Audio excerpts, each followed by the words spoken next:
Rassemblés au pied de l'Amazone pour une marche atypique, ces acteurs QHSE veulent revaloriser leur secteur d'activité. Réunis au sein de l'association des bataillons en hygiène, sécurité et environnement, ils ont marché et scandé des slogans dans les rues et artères stratégiques de la ville de Cotonou.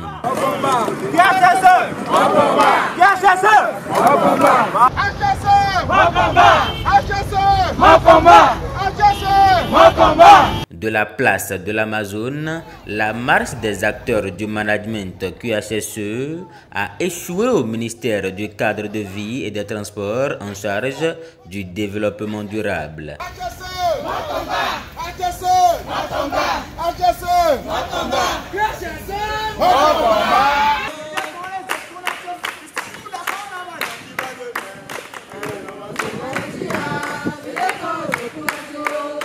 Nous constatons avec amertume que les acteurs du secteur QHSE sont bafoués dans leur rôle, ce qui occasionne de graves accidents.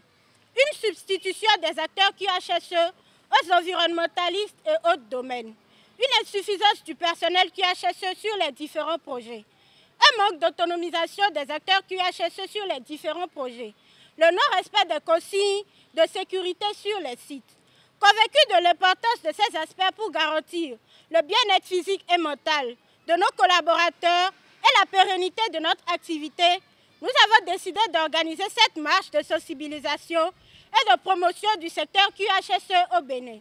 Pour cette marche, nous souhaitons montrer notre engagement en faveur du secteur QHSE et encourager l'ensemble des entreprises à recruter des spécialistes au QHSE. Nous demandons donc le soutien du gouvernement pour faire connaître davantage l'importance du secteur pour les travailleurs en général et en particulier l'autonomisation du secteur et son imposition au reste des structures sur toute l'étendue du territoire national. Un QHSE décide quelque chose qui y va pour l'intérêt de tout le monde, alors automatiquement, il se confronte directement aux autorités du chantier. Alors, cet état des choses amène beaucoup d'accidents parce que aussi, vous allez constater que nous avons des risques psychologiques. Quand directement, vous êtes bafoué sur un chantier ou bien dans une industrie ou bien, donc automatiquement vous êtes gêné et le travail commence par prendre de coups. Et puis automatiquement, vous pouvez aussi même, en tant que HSE, faire un accident. Si vous n'êtes pas respecté et avoir une petite parcelle d'autorité sur le chantier. Donc nous voudrions vraiment que le gouvernement trouve des solutions avec nous. Quelle solution nous on avait trouvé par rapport à la note conceptuelle? C'est que l'État recrute au moins une personne indépendante qui serait automatiquement l'autorité en QHSE. Et ce serait lui qui met en place directement la politique QHSE sur le terrain. Et là, automatiquement, je crois que l'entreprise n'aurait plus le choix. Il n'aurait pas autre choix que de se conformer à la décision de ce dernier.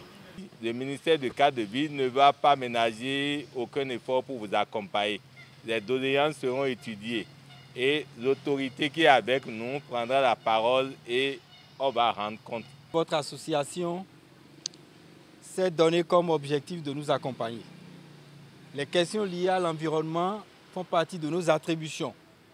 Je voudrais donc féliciter chacun de vous pour cette démarche que vous avez entreprise cet après-midi pour montrer quel attachement vous avez à toutes les questions qui sont liées à la gestion de l'environnement. Donc je voudrais, au nom du ministre du cadre de vie et des transports, vous remercier et recevoir la motion que nous allons nous atteler à transmettre à l'autorité pour des décisions qui seront envisagées dans ce sens. Le Bénin est en chantier et il urge que chaque entreprise puisse disposer en son sein d'un QHSE qui a une bonne formation capable de répondre aux nouvelles exigences en matière de risque, a fait savoir le directeur de la gestion des productions et des nuisances qui n'a pas manqué de rassurer la vague orange et bleue de ce que le ministère est conscient du motif de leur initiative. Mes impressions sont très bonnes par rapport à la marche et par rapport à notre accueil ici au ministère. Vu l'accueil que nous avons reçu, nous souhaitons que nous aurons un retour favorable et puis le secteur pourra émerger. Notre motion a été reçue par le représentant du ministre du cadre de vie qui nous a rassuré que les différentes revendications, intentions que nous avons développées seront prises en compte pour que le secteur puisse vraiment connaître son essor et qu'on ait moins d'accidents sur les chantiers. Anticiper et prévenir les risques tout en protégeant l'environnement, tel est le leitmotiv de ces agents QHSE confrontés à plusieurs difficultés sur les chantiers dans les industries et entreprises. Nous sommes en train de faire les courses ici maintenant, ça fait un bon moment déjà, où nous avons demandé une note conceptuelle dans le domaine. Donc la note conceptuelle a été déposée, mais nous n'avons pas totalement encore eu de suite. Alors pour manifester que vraiment que nous sommes toujours là, alors on a marché aujourd'hui pour venir vraiment leur faire ressentir que nous sommes toujours présents et que nous demandons toujours des idées plus sûres pour pouvoir cadrer le domaine QHSE. Sur les différents chantiers, il y a beaucoup de personnes qui n'ont jamais fait cette formation, qui n'ont pas la qualification requise, mais qui exercent sur les différents chantiers parce qu'ils pensent que c'est un métier facile, qu'il suffit de dire aux gens, porte ton gilet, porte ton casque, que c'est fini. Or, ce n'est pas ça. Il faut pouvoir être capable d'évaluer les risques, d'anticiper ce qui peut survenir si ces dangers-là devenaient des potentiels accidents. Cette marche est le symbole d'un effort collectif vers un environnement de travail plus sûr et plus sain. Et notre société étant spécialisée dans la fourniture des équipements de protection individuelle, la sécurité incendie et bien d'autres services, avons décidé de soutenir cette marche pour témoigner de notre engagement et de notre volonté à accompagner le secteur et à montrer l'importance que nous accordons à la santé, à la sécurité et à la protection de l'environnement. L'initiative de l'association est à saluer selon les responsables du ministère et l'espoir est désormais permis pour un lendemain meilleur aux acteurs du management QHSE au Bénin.